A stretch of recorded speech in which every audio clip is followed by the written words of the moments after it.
Hi everyone, Dreki here, and today I'm reviewing the Xiaomi Mi A3.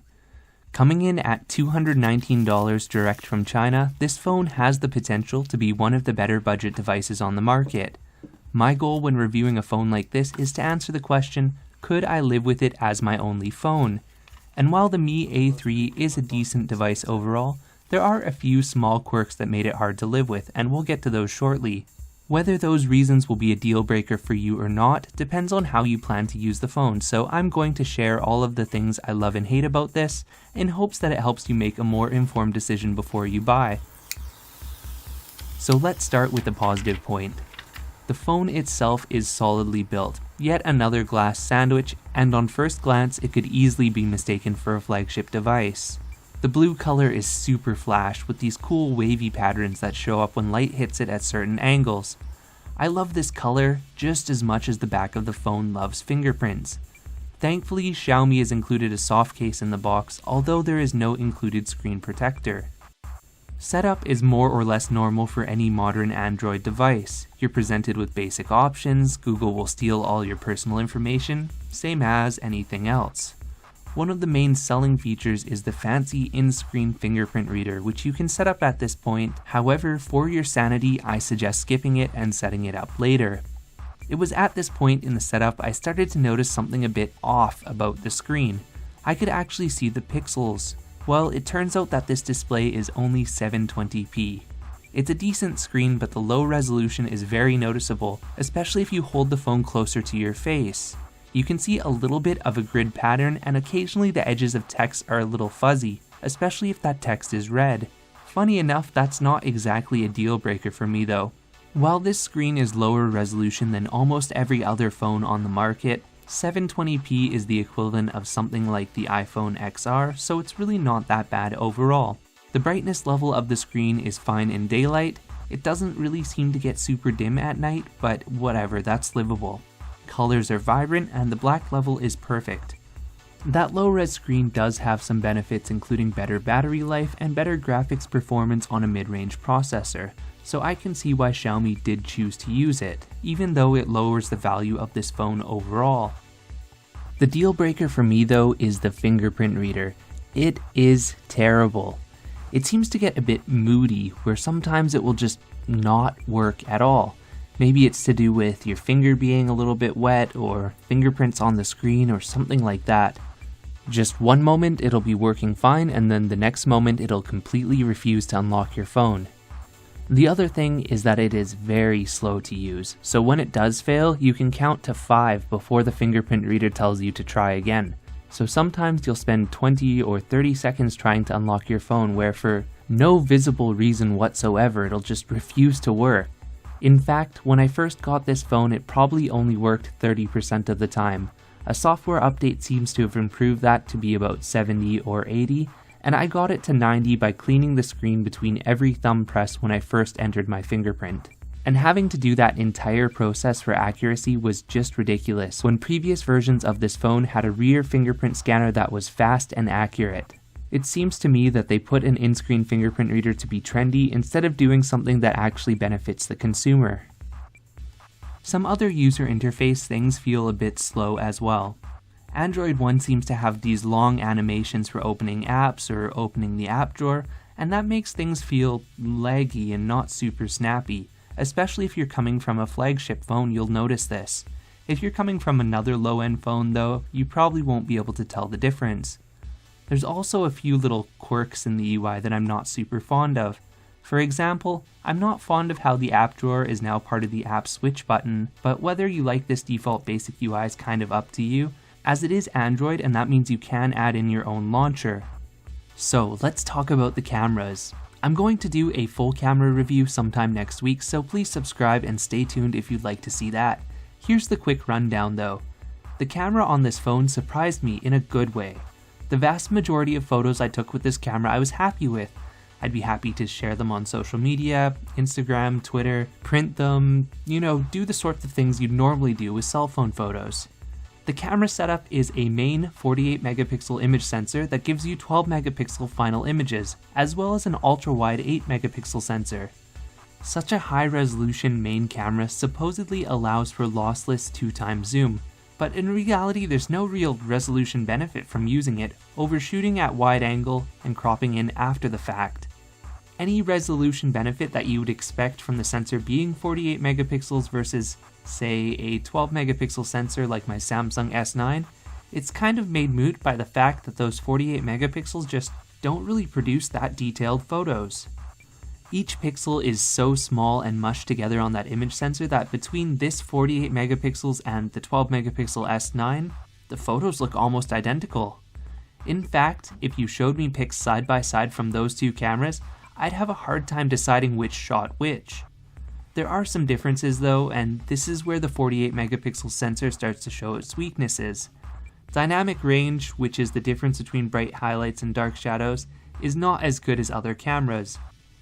A low-res sensor is able to gather more light information per pixel, so they tend to have better dynamic range, bringing out dark shadows and bringing down bright highlights so they don't turn white.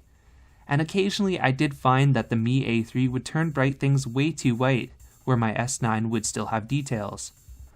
Surprisingly at night though, this camera is actually pretty capable. Almost every photo I took turned out sharp with lots of detail. Under streetlights, this camera is able to capture a good amount of detail in intricate objects. Things like this wall here, you can see the face, you can see the details on the bricks. Where you do start to see problems at night is in smooth gradients such as the sky. In the sky, the weakness of that high-resolution sensor really comes forth, where it just can't gather enough light information, and this results in a gross, grainy noise. Funny enough, that low-resolution ultra-wide camera is not actually better than the high-resolution cam at night, so it does go to show that a high-quality sensor is paramount to image quality before that sort of low-resolution, high-light gathering power.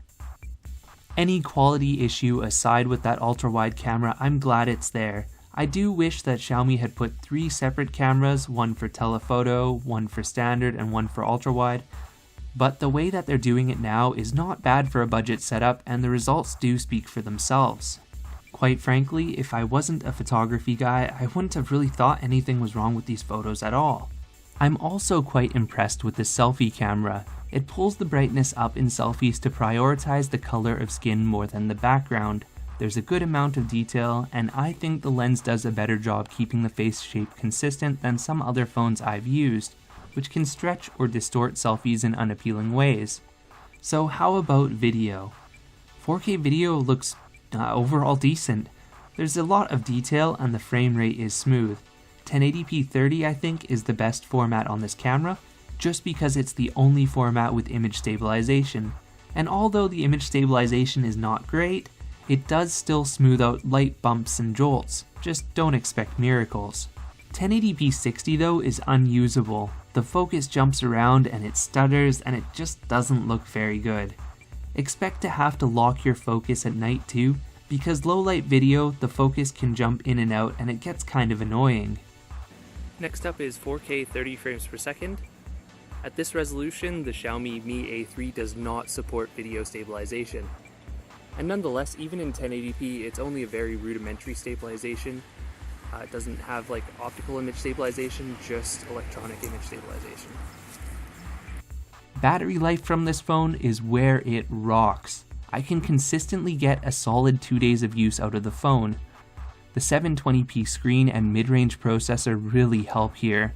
Driving less pixels means lower processor use, less power use, and this is the only phone I have owned in recent memory where I can use it normally and still end the day with greater than 70% battery.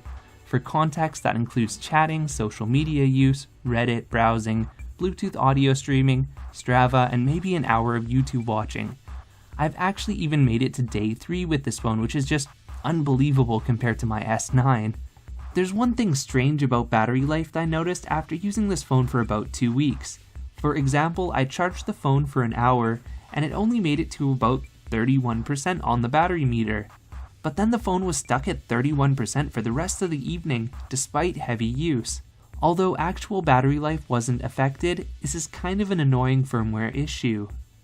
So I think the phone's pretty good overall, but let's talk some alternatives. There are a few phones out there that seem a little bit more worth your hard-earned money. and I'm sure I missed several here, so if you do have other alternatives, please put them in the comments. To start, I think one of the best alternatives to this phone is the LG V30, V35, V30 Plus. Despite being a bit older, those phones have flagship tier specs and can be found for around $200 to $300. In addition to several of the features from this phone, you get waterproofing, a hi-fi DAC, and a much higher resolution display. With the Plus models, you also get 128 gigs of storage by default. The only thing you really lose out for going with the LG is updates. The Samsung Galaxy A50 is another alternative, which is about $50 more, but you get a better screen.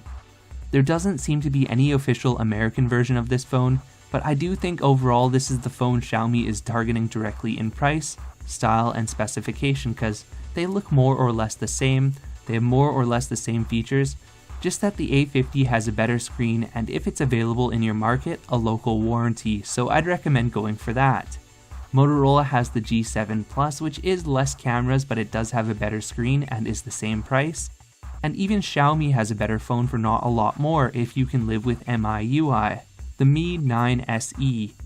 It's $40 more, but for that $40 you do get a lot of value, a 1080p screen, extra RAM, and a better camera.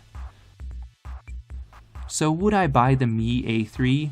Well, unless Android One at a cheap price is really your thing, I don't think that this phone is a winner.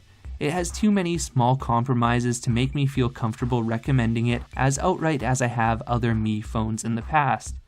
If the US price on this phone was $199, I'd have an easier time saying yes, go get it. But right now, at a US local price of $279, you can do better for very little more. Thanks for watching. Hopefully this helped you decide whether this phone is for you or not. Stay tuned for the full camera review and comparison coming out sometime next week.